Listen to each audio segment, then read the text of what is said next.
আসসালামু আলাইকুম। এখন শুনবেন সংবাদ শিরোনাম। ২১-এর প্রথম প্রহরে ভাষা শহীদদের প্রতি রাষ্ট্রপতি ও প্রধানমন্ত্রীর শ্রদ্ধা নিবেদন। স্মৃতির মিনারে ফুল দিয়ে কিছুক্ষণ নীরবে দাঁড়িয়ে থাকেন তারা। ভাষা শহীদদের প্রতি শ্রদ্ধা জানালেন প্রধানমন্ত্রী ও মন্ত্রিপরিষদ। বিএনপির পক্ষ থেকেও স্মৃতির বেদিতে দেয়া হয় ফুল। ফুল দিয়ে শ্রদ্ধা জানালেন সংসদের বিরোধী দলীয় নেতা ও জামায়াতের আমির ডক্টর শফিকুর রহমান। উপস্থিত ছিলেন ১১ দলীয় ঐক্যের সংসদ সদস্যরাও। কাঁচা বাজারে কয়েকটি পণ্যের দাম বেড়েছে কয়েক গুণ। যোগানে ঘাটতি নিয়ে জানালেন বাণিজ্য মন্ত্রী। মূল্য সহনীয় রাখতে কাজ করছে সরকার, বললেন খাদ্য প্রতিমন্ত্রী। আসসালামু আলাইকুম। এতক্ষণ দেখছিলেন সংবাদ শিরোনাম, এখন দেখবেন বিস্তারিত। যথাযোগ্য মর্যাদায় ও ভাব গাম্ভীর্যে পালিত হচ্ছে মহান শহীদ দিবস ও আন্তর্জাতিক মাতৃভাষা দিবস। ২১-এর প্রথম প্রহরে কেন্দ্রীয় শহীদ মিনারে শ্রদ্ধা নিবেদন করেন রাষ্ট্রপতি মোহাম্মদ শাহাবুদ্দিন। রাত ১২টা বাজার ১ মিনিট আগে কেন্দ্রীয় শহীদ মিনারে যান রাষ্ট্রপতি। ফুল দিয়ে শ্রদ্ধা জানানোর পর কিছুক্ষণ নীরবে দাঁড়িয়ে থাকেন তিনি। শ্রদ্ধা জানিয়ে কেন্দ্রীয় শহীদ মিনার ত্যাগ করেন রাষ্ট্রপতি। রাষ্ট্রপতি মোহাম্মদ শাহাবুদ্দিনের শ্রদ্ধা নিবেদন শেষে শহীদ মিনারে আসেন প্রধানমন্ত্রী তারেক রহমান। এ সময় তিনি শহীদ বেদিতে পুষ্পস্তবক অর্পণ করেন। কিছুক্ষণ নীরবে দাঁড়িয়ে থেকে শ্রদ্ধা জানান ভাষা শহীদদের প্রতি। এরপর শহীদদের আত্মার মাগফিরাত কামনা করে দোয়া করা হয়। পরে মন্ত্রিপরিষদের সদস্যদের নিয়ে শ্রদ্ধা জানান প্রধানমন্ত্রী তারেক রহমান। এ সময় সেখানে স্থানীয় সরকার মন্ত্রী মির্জা ফখরুল ইসলাম আলমগীর, স্বরাষ্ট্রমন্ত্রী সালাউদ্দিন আহমেদ, অর্থমন্ত্রী আমির খসরু, তথ্যমন্ত্রী জহিরুদ্দিন স্বপন সহ মন্ত্রী ও প্রতিমন্ত্রীরা উপস্থিত ছিলেন। এ সময় উপস্থিত ছিলেন তারেক রহমানের উপদেষ্টা পরিষদের সদস্যরাও।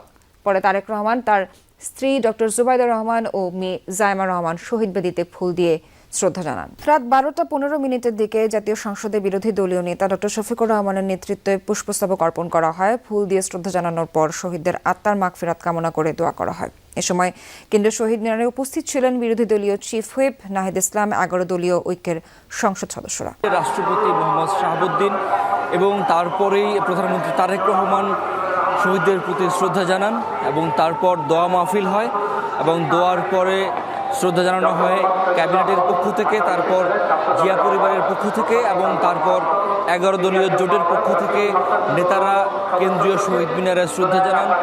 তারপর শ্রদ্ধা জানান প্রধান নির্বাচন কমিশনার, ভারপ্রাপ্ত অ্যাটর্নি জেনারেল, ঢাকা বিশ্ববিদ্যালয়ের উপাচার্য সহ অন্যান্যরা এবং এখন রাজনৈতিক, সামাজিক, সাংস্কৃতিক সংগঠনের পক্ষ থেকে শ্রদ্ধা নিবেদন করা হচ্ছে। আপনি আমার পেছনে দেখতে পাচ্ছেন বিশাল একটি লম্বা লাইন তৈরি হয়েছে।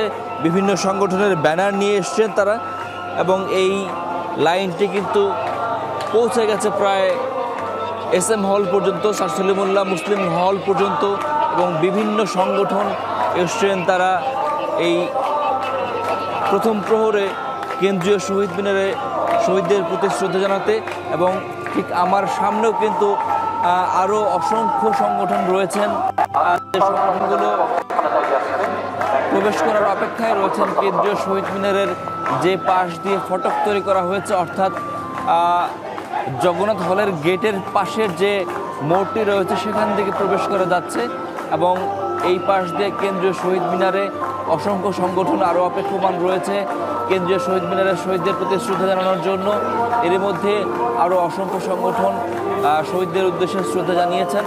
আজকে যদি আমি জানাই যে কেন্দ্রীয় শহীদ মিনার ঘিরে যে প্রিপারেশন নেওয়া হয়েছে শ্রদ্ধা জানানোর জন্য, সেটি হচ্ছে সংগঠনগুলোকে প্রবেশ করতে হচ্ছে পলাশীর মোড় দিয়ে, SM হলের সামনে দিয়ে এবং বুয়েটের যে মোড়টি রয়েছে সেটি হয়ে কেন্দ্রীয় শহীদ মিনার এবং সেখান দিয়ে প্রবেশ করে কেন্দ্রীয় শহীদ মিনারে ফুল দিয়ে শ্রদ্ধা জানানোর পরে ঢাকা মেডিকেল কলেজের পাশ দিয়ে যে মোড়টি রয়েছে সেই মোড় দিয়ে বের হতে হবে এবং ঢাকা বিশ্ববিদ্যালয়ের কেন্দ্রীয় শহীদ মিনার ঘিরে যে সড়কগুলো রয়েছে সেই সবগুলো সড়ক এরই মধ্যে বন্ধ করে দেওয়া হয়েছে। ফুলার রোড থেকে কেন্দ্রীয় শহীদ মিনার, SM হল থেকে কেন্দ্রীয় শহীদ মিনার, টাঙ্গারপুল থেকে কেন্দ্রীয় শহীদ মিনার, TSC থেকে কেন্দ্রীয় শহীদ মিনার, দোয়েল চত্বর থেকে কেন্দ্রীয় শহীদ মিনার, ঢাকা মেডিকেল কলেজ থেকে কেন্দ্রীয় শহীদ মিনার, এই সবগুলো সড়কে যান চলাচল আপাতত বন্ধ রয়েছে। প্রথম পর্যায়ে অর্থাৎ রাত 12টা 1 মিনিট থেকে যে শ্রদ্ধা নিবেদন পর্ব শুরু হয়েছে সেটি চলবে রাত 2:30 পর্যন্ত। এরপর ভোর 6:30 থেকে আবার শুরু হবে এবং এই শনিবার দুপুর 2টা পর্যন্ত পরবর্তী সময়ের যে শ্রদ্ধা নিবেদন পর্ব সেটি চলবে এবং এই শ্রদ্ধা নিবেদন পর্বে সাধারণ মানুষের জন্য উন্মুক্ত রয়েছে। সাধারণ মানুষ যারা ব্যক্তিগতভাবে শ্রদ্ধা নিবেদন করতে চান তারাও কিন্তু শ্রদ্ধা নিবেদন করতে পারছেন এবং তাদের জন্য এই শহীদ মিনারের কেন্দ্রীয় শহীদ মিনারের শহীদ বেদি উন্মুক্ত থাকছে এবং